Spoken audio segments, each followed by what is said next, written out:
গত বছরের 15ই মে সল্টলেকে চাকরিহারা শিক্ষকদের আন্দোলনের উপর হামলা চালিয়েছিল সব্যসাচী দত্তর অনুগামীরা।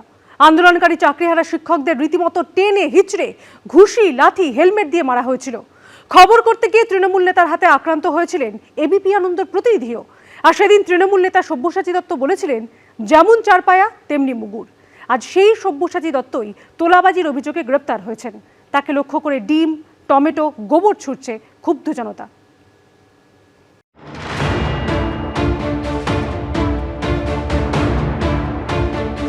কবি নজরুল লিখেছিলেন, চিরদিন কাহারও সমান নাহি যায়, আজিকে যে রাজাধিরাজ কাল সে ভিক্ষা চায়।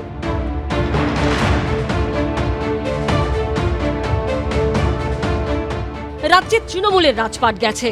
তোলাবাজির অভিযোগে গ্রেপ্তার হওয়ার পর এভাবেই দফায় দফায় ডিম আক্রমণের মুখে পড়তে হচ্ছে প্রাক্তন তৃণমূল বিধায়ক সব্যসাচী দত্তকে। আর ক্ষমতায় থাকাকালীন এই সব্যসাচী দত্তর অনুগামীরা বিক্ষোভরত চাকরিহারা শিক্ষকদের উপর এভাবে চড়াও হয়েছিলেন। ঘটনাস্থলে উপস্থিত ছিলেন সব্যসাচী দত্ত নিজেও। দিনটা ছিল 2025 সালের 15ই মে। হকের চাকরি খুইয়ে বিকাশ ভবন অভিযানের ডাক দিয়েছিলেন চাকরিহারা শিক্ষকরা। সেখানে আন্দোলনকারীদের উপর চড়াও হন সব্যসাচী দত্তর অনুগামীরা। পুলিশ র্যাফের সামনেই আন্দোলনকারী চাকরিহারা শিক্ষকদের রীতিমতো টেনে হিচড়ে কিল, ঘুষি, লাঠি, হেলমেট দিয়ে মেরে সব্যসাচী দত্তর গাড়ির সামনে থেকে সরানো হয়। খুব যেমনি চারপায়া তার তেমনি মুগুর, এখন একটাও লোক নেই, দেখুন ডাকুন। এই খবর করতে গিয়ে তৃণমূল নেতার হাতে আক্রান্ত হয়েছিলেন এবিপি আনন্দর প্রতিনিধিও।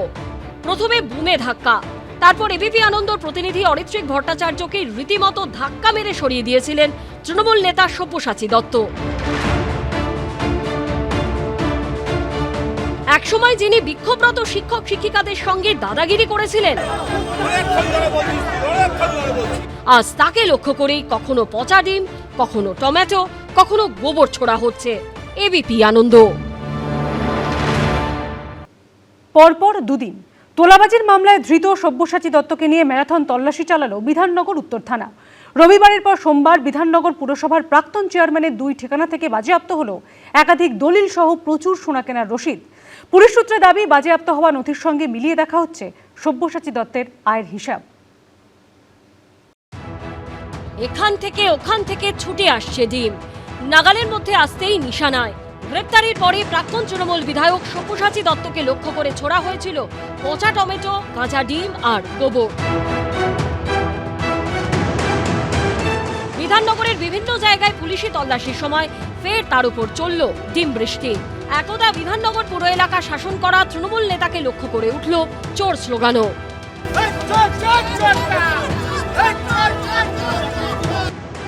সেই সঙ্গে বিধাননগর পুরসভার প্রাক্তন চেয়ারম্যান সব্যসাচী দত্তের বিরুদ্ধে তোলাবাজি, মারধর, চোখরাঙানি, হুমকির মতো লম্বা তালিকা তুলে ধরলেন বিক্ষোভকারীরা। বোঝাচ্ছি সবার উপর টর্চার করতো, টাকা যদি না দিত তাদেরকে নিয়ে এসে ধরে বেঁধে বাঁধতো ভেতরে। ঠিক 1 সপ্তাহ আগে তোলাবাজির মামলায় গ্রেপ্তার করা হয় বিধাননগর পুরসভার সদ্য প্রাক্তন চেয়ারম্যান ও প্রাক্তন তৃণমূল বিধায়ক সব্যসাচী দত্তকে। গ্রেপ্তারির 6 দিনের মাথায় সব্যসাচী দত্তকে নিয়ে বিধাননগরের বিভিন্ন এলাকায় পৌঁছে যায় পুলিশ। সব্যসাচী দত্ত, যাকে ইতিমধ্যেই কিন্তু পুলিশ গ্রেপ্তার করেছে, তাকে নিয়ে 31 নম্বর ওয়ার্ডের যে কার্যালয় রয়েছে সেই কার্যালয়ে কিন্তু রীতিমতো পুলিশ তল্লাশি চালায় এবং সেখান থেকে প্রচুর পরিমাণ নথিপত্র পুলিশ উদ্ধার করেছে।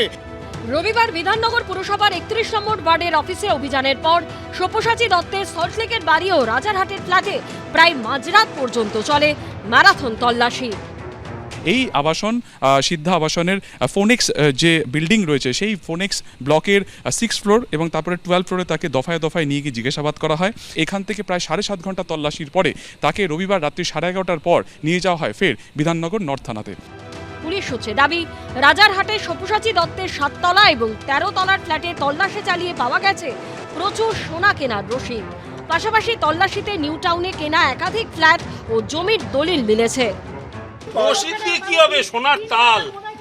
সোমবার ফের সব্যসাচী দত্তকে নিয়ে বেরোয় বিধাননগর উত্তর থানা।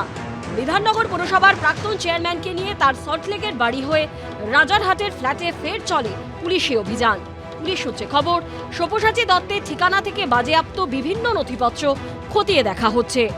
অরিত্রিক ভট্টাচার্য, সুকান্ত মুখোপাধ্যায় ও হিন্দলদের রিপোর্ট, এবিপি আনন্দ।